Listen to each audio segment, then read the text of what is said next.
Ready to dive in. You guys wanted the deep dive on the Israel-Hezbollah conflict, and let me tell you, this Wikipedia article on the 2023 conflict, it's a lot. It's like every time you think you're getting a handle on it, there's another layer of complexity. We're not talking about some isolated incident here. No, not at all. It feels huge right from the jump. October 8th, 2023, Hezbollah launches rockets into the Sheba Farms area, which, just as a reminder, is Israeli-occupied. They say it's about supporting Palestine after the Hamas attacks, but come on, it's obviously more than that. It's like you can see the headlines, right? Hezbollah backs Palestine. But the reality is way more nuanced. The Israel-Hamas war is already raging. Hezbollah joining the fight. That changes the entire game. And how? It explodes. We're talking cross-border raids, drones, artillery. It's the biggest escalation between them since 2006, and that's saying something. The 2006 war was devastating. And this one's already claimed over 2,000 lives. At least, according to the reports, but honestly, that number's probably way higher. Plus, over 1 million Lebanese citizens displaced, tens of thousands of Israelis fleeing their homes. It's a mess. A complete mess. Yeah. So, all right, we have the immediate crisis, but to even start making sense of this, we need to understand Hezbollah. Who are they, really? That's the million-dollar question, isn't it? They're complicated, officially. They're a Lebanese Shiite political party, but they're also a ridiculously well-armed paramilitary force with their roots way back in 1982 during the Israeli invasion of Lebanon. And they've got a very powerful friend, Iran. Iran being, shall we say, not exactly a neutral observer in this whole thing. Not exactly. And Hezbollah has never been shy about their goal. They want to wipe Israel off the map. They see the country as completely illegitimate, and for them, armed struggle is the only answer. Okay, so we're talking about two sides who have fundamentally different views on the very right of Israel to exist. And this isn't new, is it? This goes back even further to Palestinian factions finding a haven in Lebanon. You got it. After the 48 Exodus, a ton of Palestinians ended up in refugee camps in southern Lebanon. And, well, that became a breeding ground for militant groups, the PLO being a prime example. So it's like this pressure cooker of tension, years of animosity, then the 2006 war hits. Did that even really get resolved? Well, the UN stepped in with Resolution 1701, supposed to demilitarize the zone between Lebanon and Israel, patrolled by, the Lebanese army and UN peacekeepers. Hezbollah was supposed to disarm south of the Litani River. Sounds good, but in reality, it was like trying to fix a shattered base with a Band-Aid. Both sides accused each other of breaking the agreement. Hezbollah allegedly rearmed, dug tunnels into Israel. Israel, on the other hand, they kept their grip on parts of Gajar, this village that sits right on the border, and they've been accused of violating Lebanese airspace more than a few times. So this piece, it's fragile at best. And then April 2023 rolls around, dozens of rockets launched from Lebanon into Israel. What was that about? Ah, that's a key piece of the puzzle. While it was blamed on Palestinian factions and their injuries to Israeli civilians, by the way, Israel claims Hezbollah knew about it, maybe even gave a quiet thumbs up. It shows just how closely these groups are connected, how easily things can spin out. Like one wrong move and the whole house of cards collapses. And that wrong move, that might have been the Hamas attack on Israel on October 7th, 2023. The very next day, Hezbollah officially joins the party. With those attacks on Sheba Farms that we talked about, and from there, well, things go downhill pretty fast. Yeah, downhill at breakneck speed. Yeah. Thousands of attacks back and forth across the border, both sides taking casualties.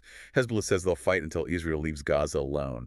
Israel wants Hezbollah to completely pull back north of the Litani River. It's not promised. It sounds like a recipe for disaster. Is there any attempt to, put the brakes on this thing? There was a ceasefire in December 2023, but man, talk about fragile. It definitely didn't solve the problems that caused this whole mess. Let's be honest, ceasefires in that part of the world, they don't exactly have best track record, do they? Sadly not. It's like hitting pause on a pressure cooker. The heat's still there, building up. So what happens? This agreement, it's barely been signed and... Both sides, almost immediately, they're accusing each other of breaking it. And with tensions that high, it doesn't take much to set things off again. Like on December 2nd, when an Israeli airstrike hit a Lebanese army base? Yeah, that was bad. 1 soldier dead, 3 more injured. Really undermined any trust that might have been building. I mean, the IDF said it was an accident, even apologized, but the damage was done. And then not even 2 weeks later, an Israeli airstrike kills the mayor of a Lebanese village. Hezbollah responds with rockets aimed at Israeli towns. It's like we're right back at square one. It really felt like the whole thing was about to explode. everyone bracing for a full-scale war. But it didn't, somehow. What stopped it from going completely off the rails? It's hard to say for sure. Pressure from the international community probably played a part. Plus, let's face it, both sides were probably feeling the strain on resources by that point. But here's the thing. Those underlying issues, they never went away. Just swept under the rug. So we entered 2024 with this super uneasy ceasefire holding things together, but it sounds like everybody's waiting for the other shoe to drop. Exactly. And what we see is a change in tactics. Both sides trying to avoid an all-out war, but still wanting to, land some blows. It becomes this really dangerous game of targeted strikes. Targeted strikes meaning So, assassinations? in a way, yeah. Yeah. Early January 2024, Israel takes out Wissam al-Tawil, a top Hezbollah commander. A couple of days later, they reportedly get Ali Hussein Barji, the guy running Hezbollah's air force down in southern Lebanon. I'm guessing Hezbollah doesn't just let that slide. Of course not. They hit back with drones targeting Israeli military positions. Okay. And it just escalates from there, this tit for tat, more lives lost on both sides. And were any civilians caught in the crossfire during all of this? Sadly, yes. In January alone, an Israeli airstrike killed 2 Hezbollah-linked search and rescue workers, plus injured some civilians. Then another strike in Kfar Yuval, it killed an Israeli man and his mother. It's a grim reminder that even these so-called targeted strikes, they still have terrible consequences for innocent people. Awful. Did all this back and forth change the nature of the conflict at all? Oh, definitely. The stakes got higher. February saw Hezbollah shoot down an Israeli drone, which might not sound like a big deal, but... But it was. Right. Israel hits back hard, launching their first attacks on eastern Lebanon, taking out Hezbollah air defense systems, basically saying, we can take this beyond the border, hit you where it hurts. So the gloves are off. How does Hezbollah respond to that? By doubling down. More drones sent deeper into Israeli territory, hitting military targets but also civilian infrastructure. The message, they weren't backing down. And then there's that statement from Hassan Nasrallah in June where he says a Hezbollah invasion of Galilee is still on the table. What was that about? A power move for sure. Yeah. Basically saying, we're not messing around, push us too far, we'll bring the fight to you. Hezbollah, they see this as an existential conflict, not just some border dispute. It just feels like it keeps escalating. And then out of nowhere, something completely unexpected happens. September 2024, thousands of phones, laptops, all these wireless devices, they just start exploding across Lebanon and Syria. Dozens dead, civilians, Hezbollah militants, all caught in the blast. Thousands of devices exploding at the same time. It sounds like something out of a movie. What happened? Nobody officially confirmed it, but everyone and their mother pointed the finger at Israel. Talk about a terrifying display of technological warfare. Suddenly, everyone's worried about mass civilian casualties, the ethical lines getting blurrier and blurrier. And the human cost. Just horrific. People losing limbs, going blind. The trauma of that, unimaginable. That event, it really changed things, showed just how brutal this conflict was becoming. Was that the breaking point then? The thing that pushed it over the edge? It definitely set the stage. Because at the end of September, Israel launches a full-scale ground invasion of southern Lebanon with the goal of wiping out Hezbollah once and for all. A ground invasion. This isn't drones and rockets anymore. This is a full-blown war, yeah. Tens of thousands of troops, heavy weaponry, everything. And it quickly descends into brutal urban warfare. Heavy casualties on both sides. Sounds absolutely chaotic. How did the rest of the world react to that? Everyone was watching, holding their breath, worried that this could be the thing that drags in other countries, turns into a regional war. So here we are, October 2024, and the fighting is still going on. What's the situation like right now?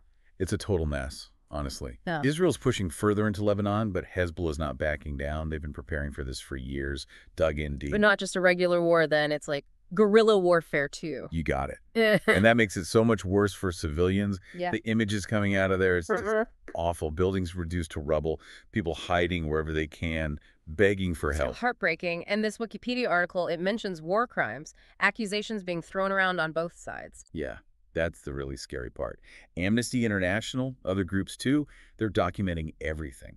Shelling civilian areas, using way too much force, even targeting hospitals, places where people are supposed to be safe. It's like for all the talk of progress, war's still just barbaric. It is. And one of the things that keeps me up at night is this.